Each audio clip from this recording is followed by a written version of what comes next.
नमस्कार दोस्तों, क्राइम तक में आप सबका स्वागत है। मैं हूं सुप्रतिम बनर्जी। इस जिंदगी में कई बार ऐसा होता है कि आप किसी काम को करने के लिए पूरी ताकत लगा देते हैं, पूरा जोर लगा देते हैं, कोशिश करते हैं कि जल्द से जल्द वो काम हो जाए, मगर बहुत कोशिश करने के बावजूद कोई फायदा नहीं होता। वक्त गुजरता है और कई बार आप कोशिश कर करके थक जाते हैं, नाउम्मीद हो जाते हैं और फिर एक वक्त ऐसा आता है जब वो काम अपने आप हो जाता है। आज जो कहानी, आज जो वाकया मैं आप सबको सुनाने वाला हूं वो कुछ ऐसा ही है। ये मामला है गुजरात का। गुजरात में एक जगह है सरदार नगर। इस सरदार नगर में एक गांव है जिस गांव का नाम है सैजपुर, और इस सैजपुर गांव में आज से 50 साल पहले एक महिला के कत्ल की वारदात हुई थी। मनी शुक्ला नाम था उस महिला का, जिनकी उम्र उस समय थी 70 साल की, और 50 साल पहले यानी 1973 की यह बात है। मेरे भी जन्म से पहले की बात है। तो खैर, मनी शुक्ला अपने घर में थी और ये एक विडो लेडी थी, यानी विधवा महिला थी। इनके पति का निधन हो चुका था, बच्चे इनके नहीं थे, और ये अपने जीविकोपार्जन के लिए यानी अपनी ज़िंदगी गुजारने के लिए इन्होंने अपने मकान का कुछ हिस्सा जो है वो किराए पर लोगों को दे रखा था। तो इस तरह से ही इनकी ज़िंदगी चलती थी। हुआ ये कि कुछ रोज़ से ये महिला अपने घर के आसपास पड़ोसियों को दिख नहीं रही थी। फिर धीरे धीरे इनके घर से फाउल स्मेल यानी बदबू आने की शुरुआत हुई, और उस समय फिर लोगों ने पुलिस को इत्तला दी।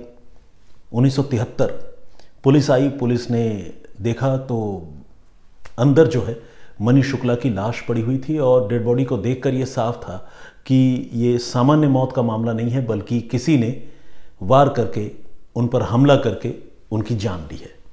तो अपने आप में ये मामला काफ़ी पेचीदा भी था, क्योंकि एक तो इतना पुराना मामला, उस समय इन्वेस्टिगेशन की तकनीक जो है इतनी आगे भी नहीं बढ़ी थी, और पुलिस के सामने भी कई चुनौतियाँ थी।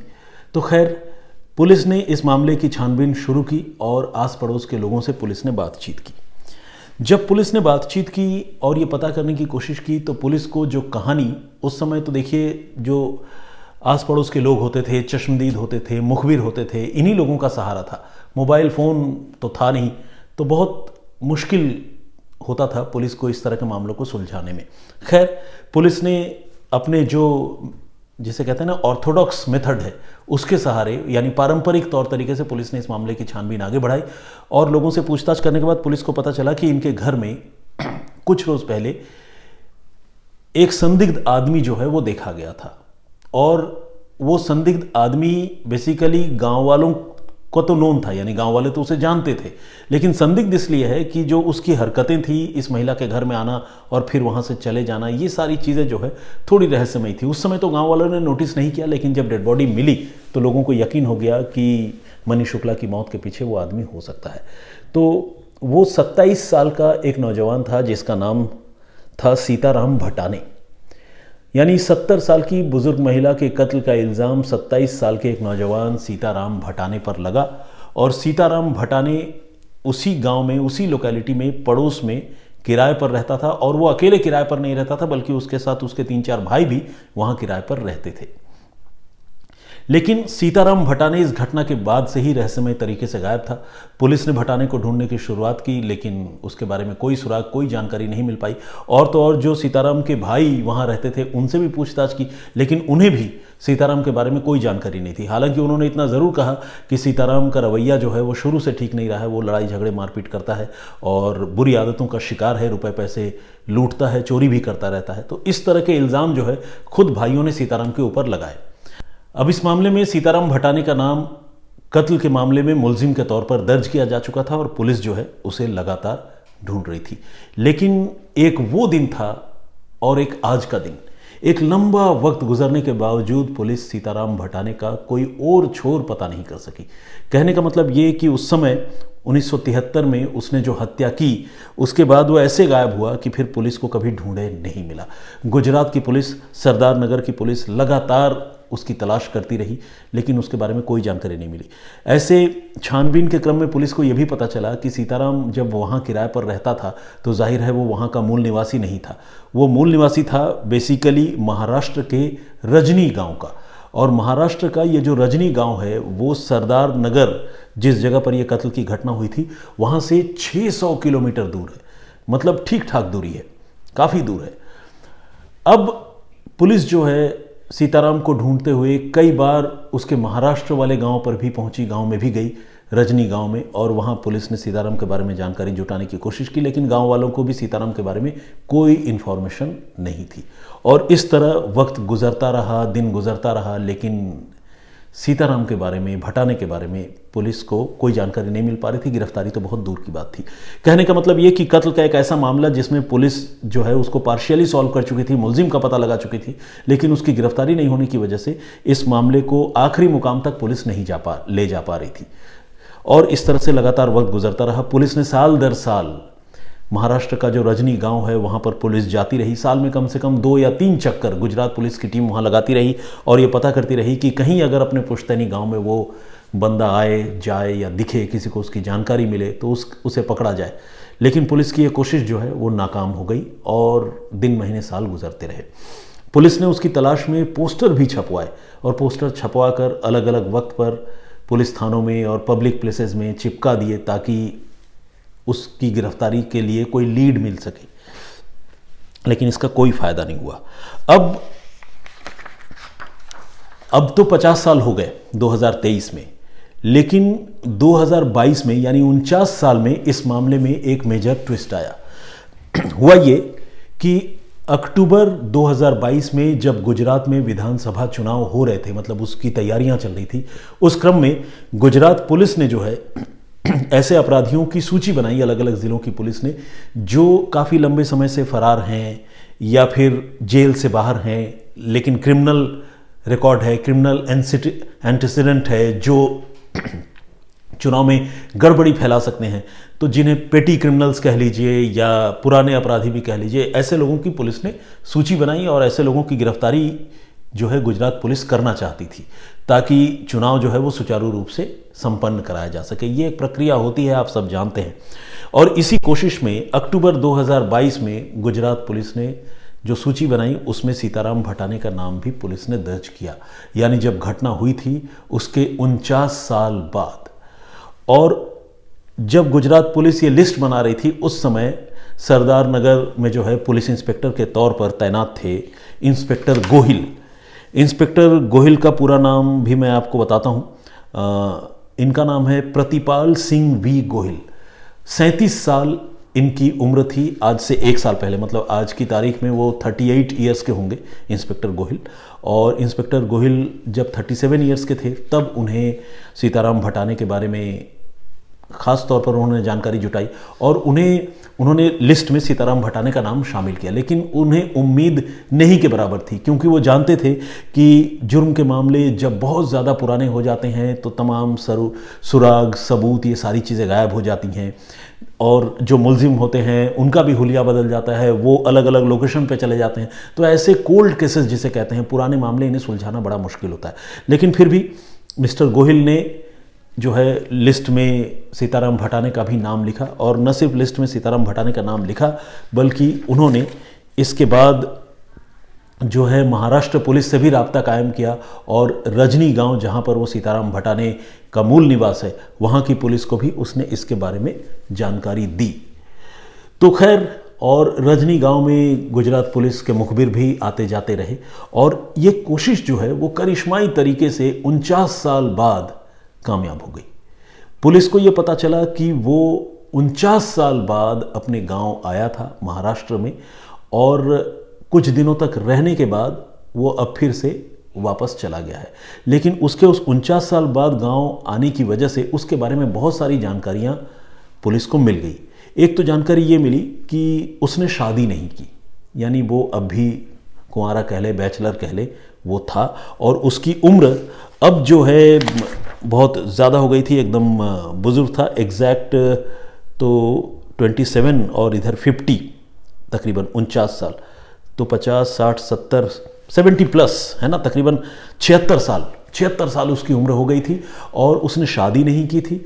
और वो जो है अलग अलग जगहों पर घूम घूम कर भगवान के भजन गाया करता था और भजन गाकर जो भी रुपए पैसे उसे भीख के तौर पर मिलते थे, भिक्षाटन के तौर पर मैं कहूँगा, भीख शब्द थोड़ा अच्छा नहीं है, भिक्षाटन के तौर पर उसे जो भी रुपए मिलते थे उन रुपयों से वो अपना गुजर बसर करता था। और गांव वालों को उसके बारे में यही जानकारी मिली और ये भी पता चला कि यहाँ आने से पहले, यानी रजनी गांव आने से पहले वो काफ़ी समय तक मुंबई, महाराष्ट्र की राजधानी में वहाँ पर भी रहा।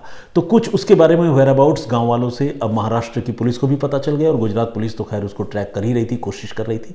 और फाइनली पुलिस ने उसको एक पर्टिकुलर ठिकाने पर मुखबिर के इत्तला पर ही पकड़ने में कामयाबी हासिल कर ली। 27 साल की उम्र में कत्ल करने वाला आदमी 76 साल की उम्र में गिरफ्तार हुआ। और जब वो गिरफ्तार हुआ तब वो न तो ठीक से सुन सकता है, न उसकी आंखों से ठीक से दिखाई देता है, वो लंगड़ा कर चलता है क्योंकि उसके घुटनों में, पैरों में काफ़ी तकलीफ़ है, सिर में बाल नहीं है, तकरीबन गंजा हो चुका है, दांत वो टूट चुके हैं और याददाश्त भी बेहद कमज़ोर हो चुकी है। पुलिस ने जब इतने साल के बाद उसे पकड़ा और उसे कहा कि तुमने कत्ल किया था आज से 49 साल पहले, तो आपको जानकर हैरानी होगी कि सीताराम भटाने को ठीक से याद ही नहीं आ रहा था कि उसने कब कत्ल किया। हालांकि जब पुलिस ने पूरी कहानी सुनाई और बताया कि सरदार नगर के सैजपुर गांव में जब तुम रहते थे, तुमने डकैती डाली थी एक महिला के घर में और उसकी हत्या कर दी थी, तो दिमाग पर बहुत ज़ोर देने के बाद उसे हल्की धुंधली याद जो है उस वारदात की आई और उसने कहा कि हाँ, मैंने उस रोज़ डकैती डाली थी और मेरी उस घर की महिला के साथ मारपीट हुई थी। मुझे नहीं पता वो मर गई या नहीं, लेकिन अब आप कह रहे हैं कि उसकी हत्या हो गई थी, तो हो सकता है कि मेरे हाथों उसकी जान चली गई हो। तो खैर, पुलिस ने इतने लंबे समय के बाद, जब तकरीबन सारे लोगों ने इस मामले के सुलझने की उम्मीद छोड़ दी थी, पुलिस कोशिश करती रही और 49 साल बाद आखिरकार पुलिस ने उस शख्स को गिरफ्तार कर लिया। अब उसे अदालत में पेश किया गया है। अदालत, जाहिर है जब उसने जुर्म किया है तो उसे कैद की सज़ा तो होगी, और जुर्म भी ऐसा वैसा नहीं बल्कि कत्ल का। और सिर्फ कत्ल ही नहीं किया बल्कि कत्ल करने के बाद उसने कानून को धोखा देने के लिए, गच्चा देने के लिए वो 49 साल तक फरार भी रहा। तो ये भी उसके जुर्म में कुछ और गुनाह जो है वो ऐड हो गए, उसके जुर्म में कुछ और जुर्म ऐड हो गए। तो अब कानून उससे सख्ती से निपटेगा और जाहिर है उसकी बाकी की उम्र अब सलाखों के पीछे ही गुजरेगी, ऐसी उम्मीद की जा सकती है। तो आज की कहानी यहीं तक। कोई बहुत ज़्यादा कॉम्प्लिकेटेड स्टोरी तो नहीं थी, लेकिन स्टोरी अपने आप में हैरान करने वाली ज़रूर है कि 49 साल बाद कत्ल के किसी मामले में कोई मुलजिम पकड़ा जाए और पकड़े जाने की भी कोई ऐसी बहुत करिश्माई वजह ना हो। जैसे होता है ना कि कई बार डीएनए प्रोफाइल होती है या कोई सबूत मिल जाता है, ऐसा भी कुछ नहीं था। बस पुलिस कोशिश करती रही और वो कभी अपने मूल निवास यानी गांव नहीं लौटा, लेकिन इत्तेफाक से 2022 में तकरीबन 49 साल बाद उसे अपने गांव की याद आई, एक बार वो गांव लौटा और बस वो गिरफ्तार कर लिया गया। तो ये थी पूरी कहानी। मुझे पूरा यकीन है कि इस कहानी ने आप लोगों को थोड़ा हैरान तो किया होगा कि इस दुनिया में ऐसा भी होता है और हो भी सकता है। खैर, अब इस सिलसिले को ख़त्म करने से पहले मैंने जो पिछली कहानी आप सबको सुनाई थी, आइए कुछ कमेंट्स उससे रिलेटेड पढ़ता हूँ। एक कहानी जो मैंने आपको बताई थी, उस कहानी का ताल्लुक तेलंगाना से था और बहुत ही अजीब कहानी थी। मैं उस कहानी के बारे में आपको कोई और क्लू तो नहीं दूंगा, कुछ बताऊंगा तो नहीं, लेकिन बस इतना ज़रूर बताऊंगा कि कत्ल हुआ और कातिल की पहचान जो है लाश के पैरों की वजह से हो गई। क्या था ये मामला? प्लीज़ अगर आप चाहें तो क्राइम तक के वीडियो सेक्शन में जाकर स्क्रॉल डाउन करके मेरी उस कहानी को भी देख और सुन सकते हैं। रितिका जी राजस्थान से हैं, इन्होंने कमेंट किया है। इन्होंने ये अभी हाल ही में सर्जरी से गुजरी थी और अब स्वास्थ्य लाभ कर रही हैं। और चूँकि जितना मैंने रितिका जी को यहाँ पर उनके कमेंट्स पढ़कर समझा है, उसके हिसाब से ये फूडी हैं, मतलब खाना पीना बनाने खिलाने की भी काफ़ी शौकीन है। तो ये बता रही हैं कि 7,000 रुपये अस्पताल के कमरे का चार्ज आता था और वहाँ पर मूंग दाल और लौकी और दलिया खाने में मिलता था, जो बड़ी तकलीफदेह चीज़ थी। साथ ही इन्होंने कुछ स्माइलीज़ भी भेजे हैं। खैर, बहुत गेट वेल सून मैं आपको कहना चाहूँगा। संतोष गुश्ता जी का कमेंट आया है। अर्जुन सापकोटा जी ये नेपाल से हैं, इन्होंने love you sir, lots of love from Nepal इन्होंने लिखा है, thank you very much, I reciprocate. Poonam Sharma ji का भी कमेंट आया है। ये बता रही हैं कि रोज़ वो मेरी स्टोरी सुनती हैं और आपकी स्टोरी भी पढ़ लेती हूँ। अच्छा, मेरी स्टोरी पढ़ भी लेती हैं ये बता रही हैं, तो हो सकता है कि क्राइम तक वेबसाइट पर पढ़ती हूँ। हालांकि हाल के बहुत दिनों से मैंने क्राइम तक वेबसाइट पर कोई स्टोरी नहीं लिखी है।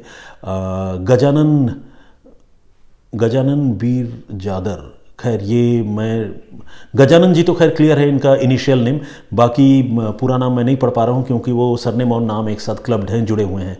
स्वादिर बाहर बांग्ला के नाम से भी एक आईडी है, उन्होंने भी कमेंट किया है और उन्होंने कुछ मजाकिया कमेंट किए हैं और कुछ इमोजीज बनाए हैं। होसन्ना जी बहुत इस बात के लिए मुझे शुक्रिया कह रही हैं कि मैंने उनका नाम और उनका कमेंट पढ़ा।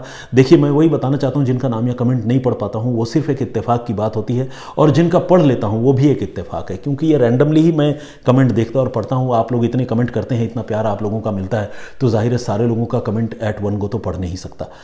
खैर, मिस्टर उमेश भूंया जी का भी कमेंट आया है। पवन कुमार जी हैं, एबी गेमिंग के नाम से एक आईडी है, उन्होंने भी कमेंट किया है, बहुत स्वागत आपका। शमीम अहमद जी,